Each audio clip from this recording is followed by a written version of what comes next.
nous avons un pays béni. On s'appelle Bénin, mais on est un pays béni par la nature. Nous avons la mer.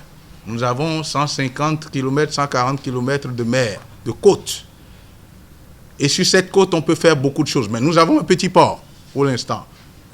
C'est ce qui est le plus exploité aujourd'hui et qui doit servir de tremplin pour notre économie vers le Nigeria. Et je peux vous dire que ce port-là n'est pas bien utilisé, n'est pas utilisé rationnellement. Et il y a beaucoup d'affairistes dans ce port. Vous importez aujourd'hui, chacun vient se greffer dessus sans rien faire et prend de l'argent.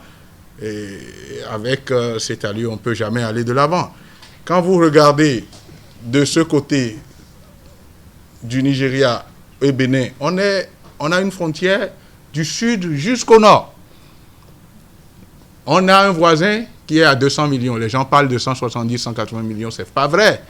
Moi, j'étais encore jeune. Déjà, on était déjà à 130 millions depuis des années. Bon, quand on peut vous dire ce qu'on fait ici, par jour ici, vous allez comprendre que les gens ne comprennent pas vraiment de quoi ils parlent. Quand on parle du Bénin-Nigeria, en fait, beaucoup de gens ne savent pas de quoi on parle.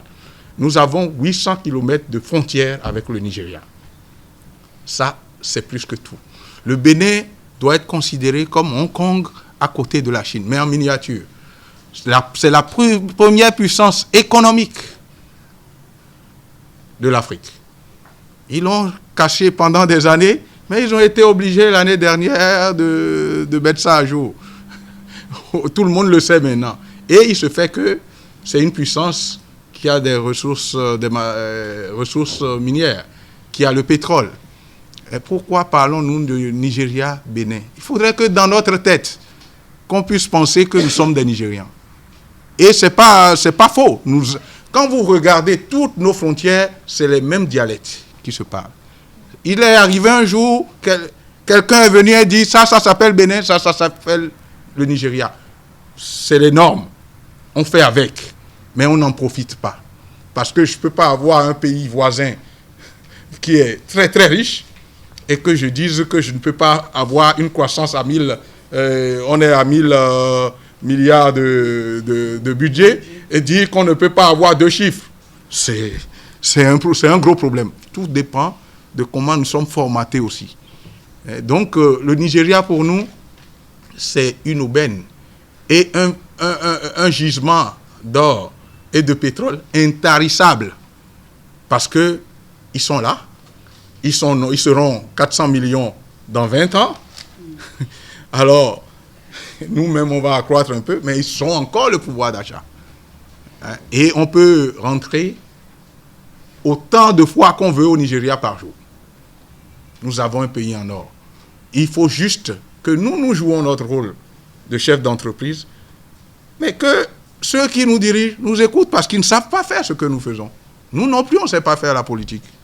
Donc, à partir de ce moment, il faut une symbiose pour que le Bénin puisse aller de l'avant. Et c'est ce qui nous manque.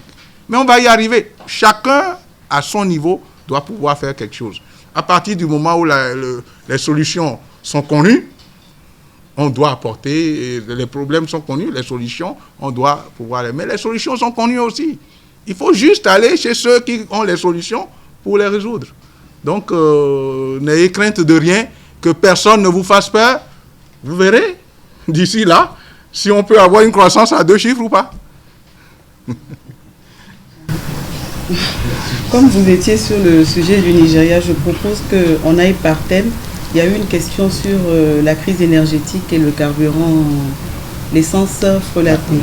Peut-être qu'on pourrait en parler un peu. Voilà, la crise énergétique. Nous, on a proposé depuis, je pense, 2008, que le Bénin soit autonome en énergie.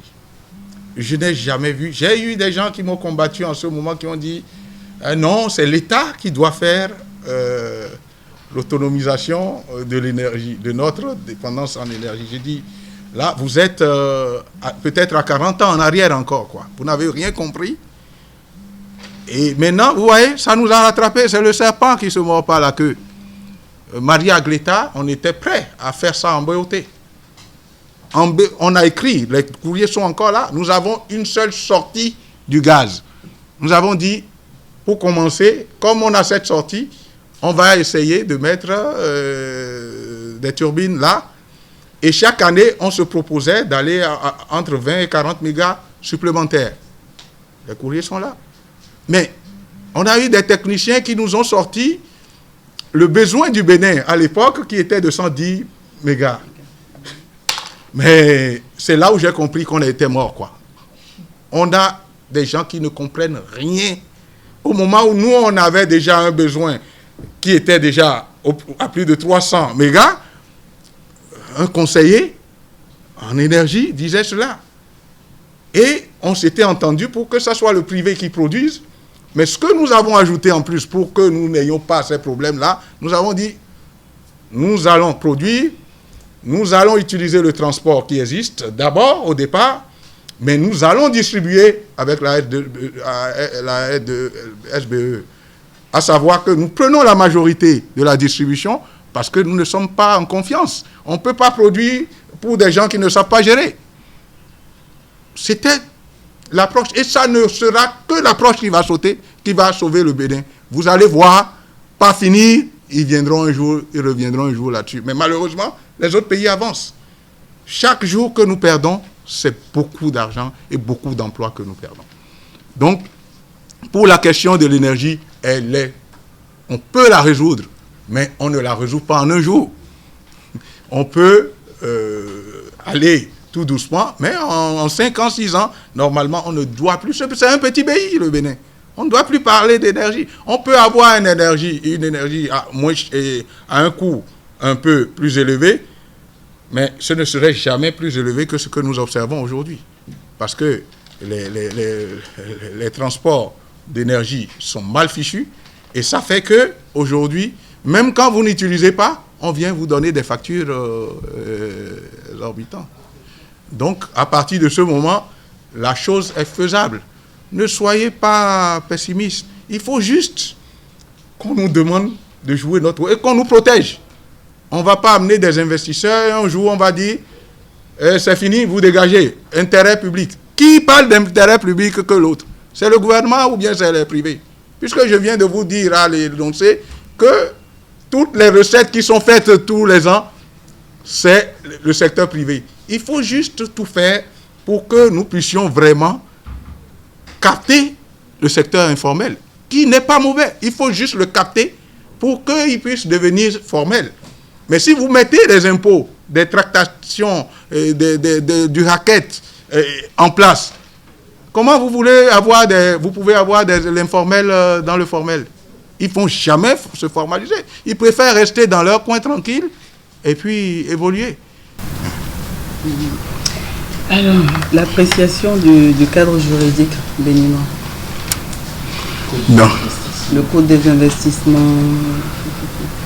Non, au niveau du code des investissements, il y a même une révision en cours. Ils sont en train de travailler là-dessus. Vous avez terminé, le patronat est impliqué. Et il faut que ça aille vite. Qu'on puisse dire, tous ceux qui sont à tel niveau sont logés au même niveau. On ne va pas regarder la tête. Et qu'on crée l'environnement juridique costaud pour que l'entreprise se sente en sécurité. C'est de ça qu'il s'agit. Aujourd'hui, les entreprises ont peur. Et ça, il faut qu'on leur enlève cette peur-là. Et vous allez voir le déclic. Tout est là. Tout est là. Même l'eau là, qu'on va vendre sur le Nigeria, c'est beaucoup d'argent. Tout est là. Et il y a tellement d'opportunités. Tellement d'opportunités. Si vous n'avez pas l'énergie, est-ce que vous pouvez produire? La base de toute industrialisation, c'est l'énergie. Je le dis et je continuerai de le dire. Si je n'ai pas l'énergie, regardez, mais prenez seulement les tailleurs, les soudeurs. Ce n'est pas une production. Mais le tailleur qui prend la bille, qui coupe, ce n'est pas une production, c'est une production. Il n'a pas le courant. Il arrête d'abord. Est-ce qu'on peut travailler comme ça? En France, en Europe, quand on coupe le courant, c'est très grave pour l'EDF. C'est très grave. Mais c'est pas possible. On ne peut même pas comprendre. On ne peut même pas comprendre qu'on puisse couper le courant. Mais nous, là, on est habitués dans ça. On vit avec ça. Quand on fait nos business plans et qu'on envoie, on discute avec les Européens, ils disent, mais pourquoi vous avez mis ça? Voilà, chez nous, il y a ça. Alors, vous ne pouvez jamais être compétitif. Puisque le marché est devenu tout petit.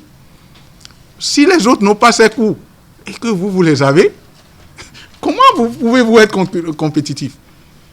J'avais eu des amis ivoiriens qui voulaient venir s'installer au Bénin, qui sont venus nous voir ici, et je leur ai dit, mais vous savez, bon, c'est le Bénin. Ils disent, bon, on veut le marché nigérien. Et pour avoir le marché nigérien, il nous faut le Bénin.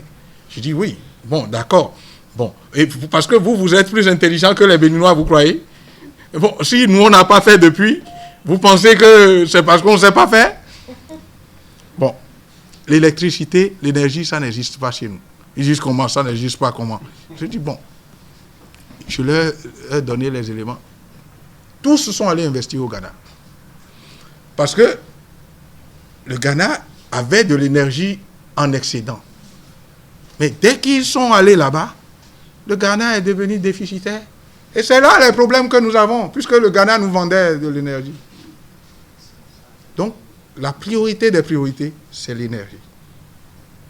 C'est l'énergie. Quand on dit, on ne fait pas de l'agriculture, on ne fait pas ci, on ne fait pas ça. Tous les pays ne sont pas obligés de faire de l'agriculture. On regarde l'étude pédologique de notre pays pour savoir qu'est-ce que nous pouvons produire. Et déjà qu'on arrive à l'autosuffisance alimentaire. Et tout ce que nous allons faire, on n'a même pas besoin d'aller en Europe, c'est de vendre au Nigeria. C'est du jackpot. Parce que tous les jours, le Nigeria en a besoin. Vous savez, il y a quelqu'un qui a parlé du poisson, de l'aquaculture. Vous pensez que je ne serais pas dedans depuis si la chose était viable? Tous ceux qui l'ont fait ont perdu de l'argent. Parce que vous devez, là encore, l'énergie intervient. L'énergie intervient. L'aquaculture, c'est de l'ordre. Hein. Il faut que ça soit propre. Il faut que l'aliment soit envoyé. Il faut que l'eau soit propre. Et tout. Et puis, il faut que l'eau soit oxygénée. Tout ça, c'est de l'énergie. Mais ça va aller. Il ne faut pas se décourager. Ça va aller.